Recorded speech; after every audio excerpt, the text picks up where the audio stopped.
Welcome to this week's Fundraising Friday. This week, we're talking about campaign feasibility studies. If you're thinking about running a capital campaign, or you've already launched one, you've probably heard people ask you, did you do a feasibility study? Well, what do they mean? And should you? Short answer, yes, you probably should. But let's back up a minute and talk about what they mean. There's two different types of feasibility that you want to assure you have when you launch a major effort. And I'm talking more about a building effort, but it's true for any kind of large campaign.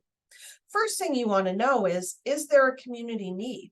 If I'm going to build a building to double the size of my operations, you need to be fairly confident as an organization that the need is out there and not just today, but that need's going to be out there for the long haul to make it worth investing the funds to build a new building.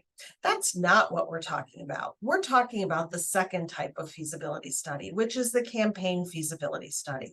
That study simply answers the question, is there enough money in the community for this project and for your organization that you can embark upon it with some confidence that you're going to be successful? So let's say you want to build a $5 million building, and all of your other market research says, yes, there's a need. Yes, you're going to be around for a long time. This is what the community needs. The fundraising or campaign feasibility study says, will people give $5 million to my organization to build this building? And that's a really important thing to know before you go into the campaign. Because what if the answer is no? And you launch this effort and you only raise $1 million? And that might not be enough to really make an impact. You don't want to have to go back to your donors and say, yeah, sorry, we failed. Nor do you want your staff to feel like they failed.